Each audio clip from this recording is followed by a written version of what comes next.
Chapter पढ़ाया था last हमने, वो काइनेमेटिक्स था। काइनेमेटिक्स का जो भाग था motion in a straight line, तो motion in a straight line में हमने एक्सेलरेशन तक पढ़ाया था। तो आप लोगों को रिमेंबरिंग के लिए थोड़ा दोबारा एक बार बोल देते हैं। एक्सेलरेशन क्या होता है, रिटार्डेशन क्या होता है। पहले एक्सेलरेशन के बारे में बोलते हैं, एक बार बोल चुके, फिर दोबारा आप लोगों को सुविधा होगा तो इसी कारण एक बार बोल देते हैं। एक्सेलरेशन क्या है, what is acceleration.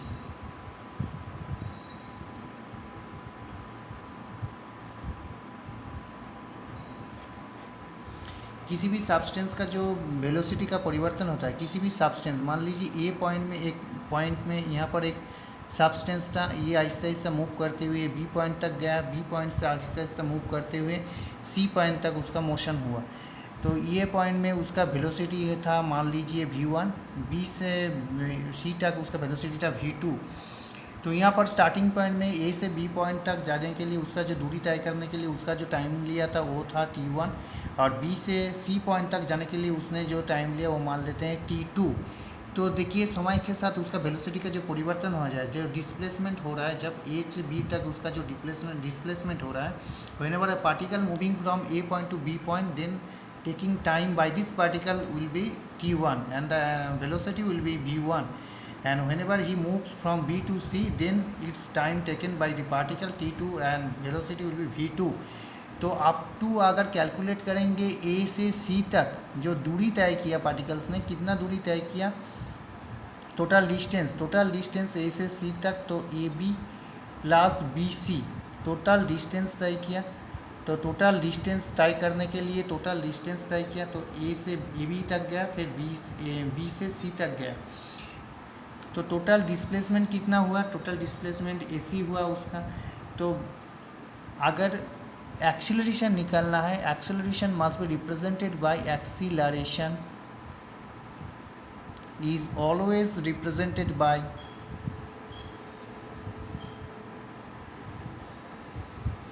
acceleration is always represented by f से acceleration रिप्रेजेंट किया जाता है। तो f से हम लोग रिप्रेजेंट करते हैं acceleration से। तो acceleration, therefore acceleration is equal to change of velocity का जो परिवर्तन, change of velocity with respect to time is basically known as acceleration। तो एक्सेलरेशन का डेफिनेशन क्या होगा, definition of acceleration will be change of velocity with respect to time is known as acceleration. तो change of velocity कितना था, total velocity आपका ए से B तक जाने के लिए उसका v1 लगा, बी से सी तक जाने के लिए v2 लगा। टोटल कितना वेलोसिटी लगा, v1 plus v2 plus time कितना लगा, t1 प्लस t2। तो velocity total velocity v1 plus v2 को अगर v पकड़ें, t1 प्लस t2 को अगर t पकड़ें, तो v by T that means acceleration. No, ये एक्सेलरेशन नहीं है। एक्सेलरेशन क्या है, एक्सेलरेशन के डेफिनेशन में कहा गया है चेंज ऑफ वेलोसिटी का जो परिवर्तन हो रहा है, परिवर्तन मतलब v2 माइनस v1। मान लेते हैं v2 velocity is more than v1। B से सी तक का जो दूरी है उस दूरी को तय करने के लिए पार्टिकल्स ने v2 का वेलोसिटी पकड़ा है। तो वेलोसिटी v2, अगर v2 कंडीशन मार देते हैं, v2 is greater than v1, v2 greater than v1, अगर v2 ग्रेटर देन v1 होता है तो कितना ज़्यादा है, तो v2 माइनस v1।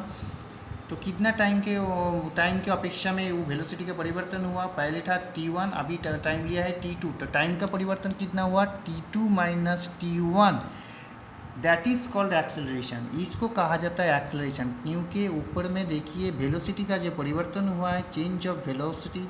यहाँ पर देखिए v2 minus v1 change of velocity किसके अपेक्षा में, with respect to time, that means t2 minus t1। That means यहाँ पर आप लिख सकते हैं चेंज ऑफ टाइम के अपेक्षा में जो परिवर्तन हो रहा है, तो इसको हम बोल सकते हैं एक्सेलरेशन। तो वेलोसिटी का डेफिनेशन शॉर्टकट में क्या है, एक्सेलरेशन का डेफिनेशन शॉर्टकट में हम लोग क्या लिख सकते हैं, change of velocity with respect to time is known as acceleration, change of acceleration. तो यहाँ पर हम लोग अगर एफ लिखेंगे v2 minus v1 divided by t2 minus t1। v2 minus v1 को अगर हम v पकड़ें, t2 माइनस t1 को अगर t पकड़ें तो that means F is equal to v by T. F is equal to velocity by time, velocity का जो परिवर्तन divided by with respect to time, that is known as acceleration. Acceleration में 2 बार time आता है। एक question आता है why 2 times, acceleration में क्यों 2 बार? whenever always we found in acceleration whenever we define the acceleration then always हम लोग को क्या नज़र आता है? 2 बार टाइम आता है। 2 बार टाइम इसलिए आता है क्योंकि देखिए ऊपर वाला जो वेलोसिटी है, वेलोसिटी को डिफाइन करने के लिए आपको लगता है डिस्टेंस डिवाइडेड बाई टाइम, कितना दूरी तय किया है, कितना टाइम की अपेक्षा में, समय की अपेक्षा में जितना दूरी तय करते हैं उसको हम लोग वेलोसिटी बोलते हैं। क्योंकि वेलोसिटी के डेफिनेशन में हम लोग जानते हैं velocity is equal to distance by time, distance by time is known as velocity. तो वेलोसिटी के जगह पर अगर हम लोग लिखेंगे डिस्टेंस बाय टाइम, और नीचे पहले से तो टाइम था ही आपका, तो ऊपर वाला डिस्टेंस को हम लोग रख देते हैं डिस्टेंस, या डिस्प्लेसमेंट बोल सकते हैं आप लोग, displacement divided by time that means time square,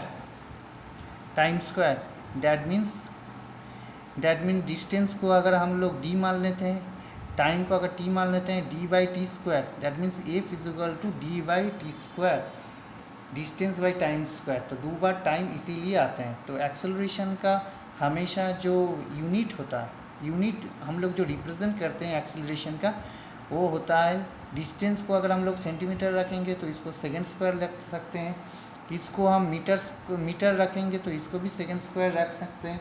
तो सेंटीमीटर पर सेकेंड स्क्वायर या मीटर पर सेकेंड स्क्वायर या फीट पर सेकेंड स्क्वायर भी आप लोग बोल सकते हैं। तो सेंटीमीटर दैट मीन्स डिस्टेंस को रिप्रेजेंट करता है, वेरियस सेकेंड टाइम को डिनोट करता है, मीटर डिस्टेंस को रिप्रेजेंट करता है, ये टाइम को मतलब सेकेंड रिप्रेजेंट करता है, फीट इसी तरह। तो सेंटीमीटर पर सेकेंड स्क्वायर कौन सा यूनिट में आपका सीजीएस सिस्टम में हो गया, मीटर पर सेकेंड स्क्वायर कौन सा सिस्टम में हुआ, एमके सिस्टम में हो गया, फीट पर सेकेंड स्क्वायर कौन सा सिस्टम में हुआ, ये आपका एफपीएस सिस्टम में हो गया। क्योंकि 3 सिस्टम में हम लोग यूनिट को डिराइव करते हैं, 1 CGS, 2 MKS, 3 number FPS. CGS मतलब centimetre gram second, whereas MKS मतलब metre kilogram second, and FPS मतलब फुट पाउंडल सेकेंड। तो ज़्यादा से ज़्यादा हम लोग का सीजीएस का इस्तेमाल ज़्यादा व्यवहारिक रूप से होता है। Practically we are always using CGS system, that means centimetre per second. तो acceleration is equal to displacement by time square, समय की अपेक्षा में जितना दूरी हम लोग तय करते हैं उसको एक्सेलरेशन। एक्सेलरेशन क्या नेगेटिव हो सकता है? One of the most important question in your life, that means acceleration क्या नेगेटिव हो सकता है? एक्सेलरेशन नेगेटिव हो सकता है, उसको हम लोग बोलते हैं retardation. What is called retardation. Acceleration negative हो सकता है, डेफिनेटली एक्सेलरेशन नेगेटिव हो सकता है। एक्सेलरेशन हमेशा जो पॉजिटिव होगा ये नहीं है, एक्सेलरेशन नेगेटिव भी हो सकता है। Negative acceleration, what does it mean by negative acceleration? यहाँ पर एक क्वेश्चन लिखते हैं आप लोग को समझने के लिए, what does it mean by negative acceleration? What is mean by negative acceleration? Negative acceleration क्या होता है? नेगेटिव एक्सेलरेशन का एक दूसरा नाम है आप लोग को जानकारी के लिए, retardation. Retardation, what is called retardation? Retardation किसे कहते हैं? रिटार्डेशन या डी एक्सेलरेशन, रिटार्डेशन या हम लोग लिख सकते हैं डी एक्सेलरेशन। डी एक्सेलरेशन आप लोग को एक छोटा उदाहरण दे देते हैं, एग्जाम्पल देते हैं। Whenever train moves towards the platform, मान लेते हैं यहाँ पर एक ट्रेन है, ये ट्रेन जब टूवर्ड्स द प्लेटफॉर्म जा रहा है, टूवर्ड्स किसके तरफ जा रहा है? प्लेटफॉर्म की तरफ, टूवर्ड्स द प्लेटफॉर्म। उसका वेलोसिटी क्या होता है? उसका वेलोसिटी, उसका जो मोशन होता है समय की अपेक्षा में आहिस्ता आहिस्ता धीमी गति उसका पकड़ लेते हैं, आहिस्ता आहिस्ता उसका वेलोसिटी का परिवर्तन होता है। वो वेलोसिटी क्या होता है? ब्रेक लगाते मतलब उसका वेलोसिटी हमेशा समय की अपेक्षा में डिक्रीज करते करते प्लेटफॉर्म के नज़दीक जब पहुंच जाता है तो ट्रेन रुक जाता है। That is called retardation, that is called D acceleration या नेगेटिव एक्सेलरेशन। ट्रेन जब किसी भी प्लेटफॉर्म की तरफ आगे बढ़ता है तो आगे बढ़ने के टाइम में क्या होता है, वो ब्रेक मारता है, ब्रेक मारने से उसका जो वेलोसिटी होता है वो कभी डिक्रीज करता रहता है। डिक्रीज किसके अपेक्षा में करता है, with respect to time, that means negative acceleration, that means retardation, that means deceleration. लेकिन अगर प्लेटफॉर्म से अगर ट्रेन अगर निकल जाता है, अगर प्लेटफॉर्म से ट्रेन अगर टूवर्ड्स द डेस्टिनेशन जाता है, टूवर्ड्स इट्स डेस्टिनेशन, ये अपना लक्ष्य के तरफ अगर आगे बढ़ता है टूवर्ड्स डेस्टिनेशन, तो इसका वेलोसिटी क्या होता है, वेलोसिटी बढ़ता रहता है, वेलोसिटी उसका परिवर्तन होता है समय की अपेक्षा में, आहिस्ता आहिस्ता उसका वेलोसिटी बढ़ता रहता है। तो समय की अपेक्षा में प्लेटफॉर्म छोड़ने के टाइम ही उसका वेलोसिटी आहिस्ता आहिस्ता बढ़ते रहता है समय की अपेक्षा में। तो उसका जो वेलोसिटी का परिवर्तन हो रहा है समय की अपेक्षा में, जो चेंजेस हो रहा है उसका वेलोसिटी सब पॉजिटिव होगा, उसका वेलोसिटी समय की अपेक्षा में विद रेस्पेक्ट टू टाइम क्या होगा, पॉजिटिव पाया जाएगा। और whenever train moving towards the platform, then उसका वेलोसिटी क्या होगा, नेगेटिव वेलोसिटी होगा, क्योंकि वेलोसिटी डिक्रीज करते रहता है विद रेस्पेक्ट टू टाइम। तो इसे कहते हैं रिटार्डेशन और नेगेटिव एक्सीलरेशन। तो एक्सेलरेशन मस्ट भी पॉजिटिव हो सकता है, इधर नेगेटिव होता है, डिपेंड्स अपॉन द टाइम और डिपेंड्स अपॉन द डेस्टिनेशन, किसके तरफ बढ़ रहा है, कैसे बढ़ रहा है, उसका वेलोसिटी का परिवर्तन कैसे हो रहा है, इधर बढ़ रहा है इंक्रीज कर रहा है, इधर डिक्रीज कर रहा है। अगर समय की अपेक्षा में डिक्रीज कर रहा है तो मीन्स नेगेटिव एक्सेलरेशन और डी एक्सेलरेशन और रिटार्डेशन बोल सकते हैं। जैसे train moving towards the platform, that means velocity का परिवर्तन होगा, किस तरह का, नेगेटिव वेलोसिटी पाया जाएगा with respect to time, that means retardation और डी एक्सेलरेशन और नेगेटिव एक्सेलरेशन। और डेस्टिनेशन के अगर प्लेटफॉर्म से टूवर्ड्स इस डेस्टिनेशन की तरफ आगे बढ़ रहा है, प्लेटफॉर्म छोड़ रहा है, तो वेलोसिटी का परिवर्तन बढ़ता रहेगा समय की अपेक्षा में, दैट मीन्स पॉजिटिव वेलोसिटी पाया जाएगा, समय की अपेक्षा में बढ़ता जाता है, तो उसको कहेंगे पॉजिटिव एक्सेलरेशन और एक्सेलरेशन। तो ये तो गया आपका एक्सेलरेशन की बात। अब एक्सेलरेशन, एवरेज एक्सेलरेशन और instantaneous acceleration. What does it mean by instantaneous acceleration? Instantaneous acceleration क्या होता है, पहले जान लेते हैं। Average acceleration, average acceleration and instantaneous.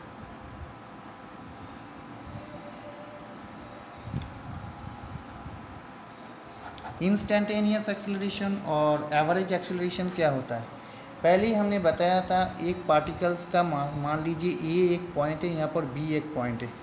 A point से बी पॉइंट तक का दूरी तय करने के लिए पार्टिकल्स ने v1 वेलोसिटी पकड़ा था, यहाँ पर टाइम t1 लगा। फिर बी से वो चालू करते हुए सी पॉइंट तक गया, सी पॉइंट में जाने के लिए उसका वेलोसिटी v2 हुआ, टाइम t2 लगा। अगर वेलोसिटी v2 यहाँ पर अगर कंडीशन मार देते हैं v2 is greater than v1, अगर velocity v2 is greater than v1 पाया जाता है, वेलोसिटी का परिवर्तन, तो टोटल दूरी तय करने के लिए ac, ये जो टोटल दूरी है, दूरी तय करने के लिए उसका जो वेलोसिटी का परिवर्तन हुआ, तो यहाँ पर एवरेज आएगा, एवरेज लेंगे। तो एवरेज क्या लेंगे, एवरेज एक्सेलरेशन क्या होगा उसका एवरेज एक्सेलरेशन होगा आपका v2 माइनस v1। कितना वेलोसिटी का परिवर्तन हुआ, यहाँ पर v2 था, यहाँ पर v1, virus v2 is more than v1, तो v2 माइनस v1 वेलोसिटी का जितना चेंजेस हुआ, किसके अपेक्षा में चेंजेस हुआ, समय के अपेक्षा में चेंजेस हुआ, that means t2 minus t1, that is called average acceleration, that is called average acceleration.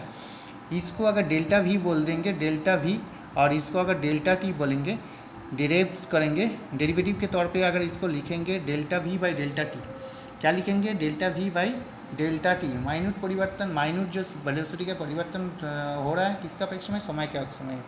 व्हेयरएस यहाँ पर लिख सकते हैं, whereas delta T is very small, delta T is very small, delta T is very small लिख सकते हैं। तो delta V by delta T.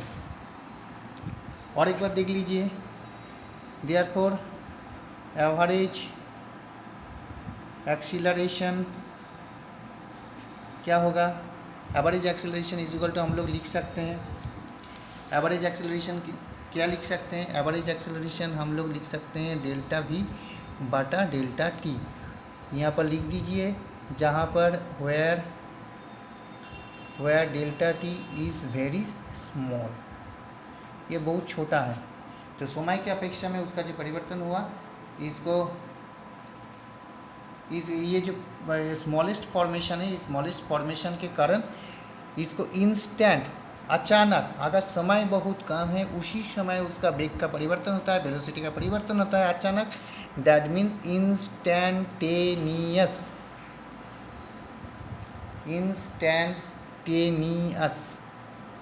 Instantaneous acceleration भी बोल सकते हैं।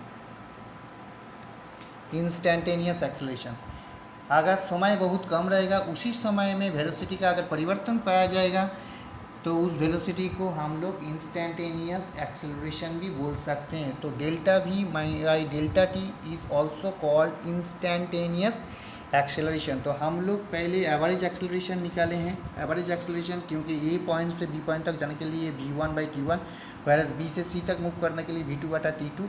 तो वेलोसिटी का जितना चेंजेस हुआ v2 है, अगर v2 is greater than v1 है तो वेलोसिटी का कितना परिवर्तन हुआ, ए से सी तक का दूरी तय करने के लिए v2 माइनस v1। टाइम भी कितना लगा, t2 ग्रेटर देन -t1, तो t2 माइनस t1, अगर t2 ज़्यादा लगा है, यहाँ पर एक कंडीशन दे देते हैं t2 is greater than t1 है, therefore v2 minus v1 divided by t2 minus t1। Velocity का जितना परिवर्तन with respect to time, that is called average acceleration. अगर इसको डेरिवेशन करते हैं, डिराइव्स करते हैं, कैलकुलस के एप्लीकेशन से दिखाते हैं, तो delta V divided by delta T, whereas delta T is very small, समय के अपेक्षा में बहुत माइन्यूट समय के अपेक्षा में अगर वेलोसिटी का जितना परिवर्तन होता है, माइन्यूट परिवर्तन होता है, तो अचानक अगर छोटा सा टाइम के अपेक्षा में अगर बहुत ज़्यादा वेलोसिटी का परिवर्तन नहीं, माइन्यूट वेलोसिटी का अगर परिवर्तन होता है तो इंस्टेंट जो परिवर्तन पाया जाता है उसको इंस्टेंट एक्सेलरेशन कहा जाता है।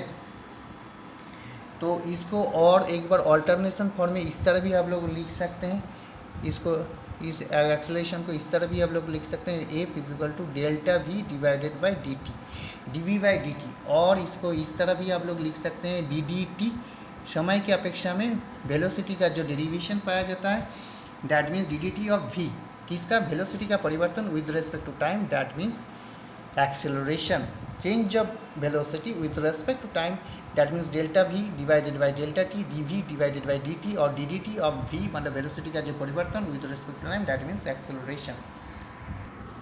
यूनिफॉर्म एक्सेलरेशन क्या होगा, यूनिफॉर्म, यहाँ पर लिख देते हैं यूनिफॉर्म एक्सेलरेशन।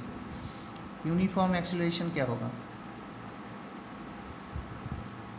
यूनिफॉर्म एक्सेलरेशन आपका क्या होगा, यूनिफॉर्म मतलब ए पॉइंट से यात्रा किया कोई भी, starting point B is the second point and then ultimate point is C point तक गया, तो इसका वेलोसिटी पहले भी v था, अभी भी v है। टाइम के अपेक्षा में यहाँ पर जितना टाइम लिया था यहाँ पर भी उतना टाइम ले रहा है। तो ए से यात्रा करते हुए कोई भी पार्टिकल्स अगर सी तक मूव करता है, particles is moving from A to C, a particle is moving from A to C, तो ए पॉइंट से यात्रा, स्टार्टिंग पॉइंट से यात्रा करते हुए बी पॉइंट तक गया, बी पॉइंट से सी पॉइंट तक गया, यहाँ पर वेलोसिटी v था, यहाँ पर भी वेलोसिटी आपका v है, वेलोसिटी का कोई चेंजेस नहीं हुआ, मतलब वेलोसिटी वो यूनिफॉर्म रखा, उसका वेलोसिटी का कोई परिवर्तन नहीं हुआ respect to time, that means that is called, इस तरह का जो v/t, यहाँ पर velocity by time, change of velocity divided by time is known as acceleration, लेकिन यहाँ पर वेलोसिटी नहीं चेंजेस हुआ है, तो इस तरह का जो एक्सेलरेशन पाया जाता है इसको कहा जाता है यूनिफॉर्म एक्सेलरेशन, इसको कहा जाता है यूनिफॉर्म एक्सेलरेशन, यूनिफॉर्म एक्सेलरेशन कहा जाता है। अभी हम लोग देखेंगे time displacement graph. Time displacement graph क्या होता है, समय की अपेक्षा में किसी भी पार्टिकल्स का जो मूवमेंट होता है, जो डिस्प्लेसमेंट होता है, तो मान लेते हैं ये वाई एक्सिस है, वाई एक्सिस को अगर डिस्टेंस मान लेते हैं in centimetre, that means in CGS system. बार बार एक ही चीज़ आप लोगों को बोल दे रहे हैं क्योंकि 3 प्रकार का सिस्टम है फंडामेंटल सिस्टम, एक होता है CGS, वन इज CGS, पहले भी बोल चुके हैं, यहाँ पर दोबारा आप लोगों की सुविधा के लिए लिख देते हैं। वन इज CGS, 2 नंबर है आपका MKS सिस्टम और 3 नंबर आपका है FPS सिस्टम। FPS सिस्टम ज़्यादा से ज़्यादा वेस्टर्न कंट्रीज़ में पाया जाता है, यूरोप, इंग्लैंड, हॉलैंड, उस सब साइड में ज़्यादा से ज़्यादा इस्तेमाल किया जाता है। CGS सिस्टम हम लोग के इंडिया में ज़्यादा से ज़्यादा इस्तेमाल, MKS सिस्टम इंग्लैंड, अमेरिका में भी ज़्यादा प्रचलित है। तो MKS सिस्टम भी हम लोग के अभी मॉडर्न साइंस में काम हो रहा है। तो CGS सिस्टम में अगर वाई एक्सिस को अगर डिस्टेंस मान लेते हैं इन सेंटीमीटर और एक्स एक्सिस को अगर हम लोग टाइम मान लेते हैं, तो मान लेते हैं एक पार्टिकल्स ओ से यात्रा अपना स्टार्टिंग पॉइंट शुरू किया होने पर particles are moving from O to P point तक गया। कहाँ तक गया? पी पॉइंट तक गया है और इसका अल्टीमेट डेस्टिनेशन ए पॉइंट है। कहाँ तक है? अल्टीमेट पोजीशन ए पॉइंट तक है। तो ये मान लेते हैं ओ से अगर यात्रा करते हुए ये मान लेते हैं क्यू पॉइंट है, आपका क्यू पॉइंट है। तो यहाँ पर अगर हम लोग यहाँ पर अगर कोई एंगल रहता है, एंगल मान लेते हैं कोई अगर एंगल है, वेलोसिटी का एंगल मान लेते हैं थीटा है। एंगल क्या है? थीटा। एंगल है आपका थीटा। तो यहाँ पर अगर वेलोसिटी का जो परिवर्तन, वेलोसिटी मतलब कौन से दिशा में, वेलोसिटी मतलब टाइम की अपेक्षा में जो वेलोसिटी का परिवर्तन या डिस्प्लेसमेंट होगा। पार्टिकल यहाँ से यात्रा किया, पी पॉइंट तक गया, तो कितना दूरी तय किया? ओपी डिस्टेंस तय किया। ओपी डिस्टेंस तय किया है और ओपी डिस्टेंस तय किया। ये टोटल डिस्टेंस कितना है आपका? ये डिस्टेंस तय किया, ये आपका डिस्टेंस तय किया OP. Particle total distance OP plus आपका पी ए होगा, पी ए। तो टोटल एक्चुअली पार्टिकल्स ने कितना मूव किया? ओ पी ए तक गया है। पार्टिकल कितना दूरी तक गया? ओ पी ए तक गया है। तो अगर इसका लिखेंगे पार्टिकल्स ए ओ पॉइंट से यात्रा किया, यहाँ तक गया, फिर यहाँ से यहाँ तक का दूरी तय किया, तो इसका डिस्प्लेसमेंट कितना हुआ? P Q. Distance Y axis that means P Q होगा, दिस इक्वल टू दिस। तो आपका वाई एक्सिस के बराबर इसका पी क्यू मानेंगे, तो P Q is equal to उसका डिस्प्लेसमेंट। तो displacement that means P Q होगा और उसका टाइम अनुसार मतलब ये वाला हिस्सा। तो ये वाला हिस्सा कितना हुआ? टाइम रिप्रेजेंट कर रहा है, दैट मीन्स होता है आपका ओ क्यू। ये क्या है? ओ क्यू है। तो ये अगर इसका स्लोप निकालेंगे, slope that means P Q divided by O Q, that means displacement by time, that means is equal to velocity, तो इस तरह का वेलोसिटी क्या है? तो यहाँ पर वाई एक्सिस बराबर हम लोग क्या माने थे? डिस्टेंस माने थे इन सेंटीमीटर में, और एक्स एक्सिस बराबर हम लोग क्या माने थे? टाइम माने थे इन सेकंड में। तो पार्टिकल ओ से यात्रा करते हुए पी पॉइंट तक गया है, तो वाई ये axis is parallel to this, तो पी क्यू डिस्प्लेसमेंट को शो कर रहा है और टाइम क्या शो कर रहा है? ओ क्यू शो कर रहा है। अगर इसका टेंजेंट या स्लोप निकालेंगे, या अगर स्लोप तो पी क्यू दैट मीन्स ये आपका परपेंडिकुलर, ये परपेंडिकुलर लंब जिसे बोलते हैं, और ये बेस है, that means P Q by O Q. तो यहाँ पर देखिए P Q by O Q, that means ये स्लोप निकाले हैं, दैट मीन्स पी क्यू मतलब क्या है? पी क्यू मतलब है आपका डिस्प्लेसमेंट, पी क्यू मतलब आपका हुआ डिस्प्लेसमेंट, ओ क्यू मतलब क्या हुआ? आपका टाइम हुआ। तो ये टाइम क्या शो कर रहा है? ये आपका वेलोसिटी शो कर रहा है, वेलोसिटी इंस्टेंटेनियस वेलोसिटी को शो कर रहा है। तो ये आपका वेलोसिटी को शो कर रहा है। तो displacement by time is equal to हम लोग जानते हैं वेलोसिटी। तो वेलोसिटी तो इस तरह का मान लेते हैं किसी भी पार्टिकल्स का इस ओ से ए तक का दूरी में, इस ओ से ए तक का दूरी में पार्टिकल्स का किसी भी जगह में माइन्यूट समय के अपेक्षा में, माइन्यूट वेरी स्मॉल समय, वेरी माइन्यूट टाइम की अपेक्षा में उसका जो परिवर्तन होगा उसको इंस्टेंटेनियस वेलोसिटी कहा जाएगा। इंस्टेंटेनियस वेलोसिटी कहा जाएगा। जैसे इंस्टेंटेनियस एक्सेलरेशन हमने पढ़े थे, इसी तरह इंस्टेंटेनियस वेलोसिटी। तो ये हुआ आपका टाइम डिस्प्लेसमेंट ग्राफ। टाइम के अपेक्षा में, समय के अपेक्षा में उसका जो डिस्प्लेसमेंट हुआ वो ग्राफ से रिप्रेजेंट किया गया है। तो रिप्रेजेंट करने के लिए हम लोग स्लोप निकाले हैं। स्लोप से हम लोग को पता चला P Q perpendicular divided by O Q, मतलब P Q that means distance, that means displacement, versus time is equal to O Q. तो displacement by time is equal to velocity, इस वेलोसिटी को शो कर रहा है। इस velocity के दौरान, इस मोशन के दौरान ओ से ए तक के दूरी में कहीं पर भी माइन्यूट टाइम की अपेक्षा में उसका वेलोसिटी का कोई परिवर्तन होता है तो उसको कहेंगे इंस्टेंटेनियस वेलोसिटी। तो अभी हम लोग जानेंगे क्या डिटर्मिनेशन, क्या निर्णय करना है। डिटर्मिनेशन ऑफ द डिस्टेंस निकालना है। ट्रैवर्स्ड मतलब जो ट्रैवलिंग कर चुके हैं by particles moving with uniform velocity v for 30 second. 30 second में यूनिफॉर्म वेलोसिटी v लेकर अगर कोई पार्टिकल मूव करता है, जो जितना दूरी या तय करता है वो दूरी निकालना है। ये एकदम सिंपल है। ये सिंपल कैसे निकालेंगे? दैट मीन्स मान लेते हैं एक पार्टिकल्स है, एक सेकेंड में एक पार्टिकल है, पहले वाला का ये सॉल्व कर देते हैं। पार्टिकल्स ने एक सेकेंड में v दूरी तय किया है। वेलोसिटी वेलोसिटी का अगर कोई परिवर्तन नहीं हो रहा है, यूनिफॉर्म वेलोसिटी बोला है, तो एक सेकेंड में मतलब कितना दूरी तय करता है, तो वेलोसिटी इंटू टाइम। यहाँ पर हम लोग जानते हैं velocity into time that means होता है आपका डिस्टेंस 1 सेकेंड में अगर पाया जाता है, 1 सेकेंड में v वेलोसिटी के कारण कितना दूरी तय करेगा, time into velocity 1 into v that means v दूरी तय करेगा। इसी तरह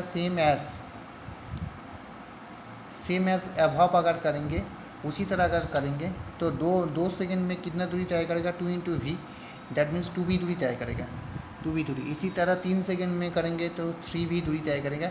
वेलोसिटी का अगर कोई चेंज नहीं हो रहा है, that means the particles bearing a uniform velocity. Particles किस तरह मूव कर रहा है, यूनिफॉर्म वेलोसिटी लेके मूव कर रहा है। पार्टिकल यूनिफॉर्म वेलोसिटी लेके मूव कर रहा है। तो इसी तरह t सेकेंड में कितना दूरी जाएगा, देयरफॉर पार्टिकल डिस्प्लेस्ड इन t सेकेंड, t सेकेंड में कितना दूरी तय करेगा, उसी तरह time into velocity that means v into t दूरी तय करेगा। अगर इस डिस्टेंस को अगर s मान लेते हैं, that means s is equal to V T, that means s is equal to V T. तो s इज इक्वल टू क्या निकला, s is equal to V T. तो distance is equal to velocity into time, ये आपका पहला prove हो गया। तो determination of the distance traversed by a particle moving with uniform velocity v for t second कितना दूरी तय करेगा, हम लोग क्या निकालेंगे, distance is equal to velocity into time S is equal to V T. इसी तरह सेकेंड से ये 1 नंबर हो गया आपका। अभी 2 नंबर का दिखाएंगे। इसी तरह 2 नंबर में एक क्वेश्चन दिया गया, determination of the final velocity of A particle travelling with uniform acceleration A for T second. अगर पार्टिकल्स मान लेते हैं let the initial velocity of a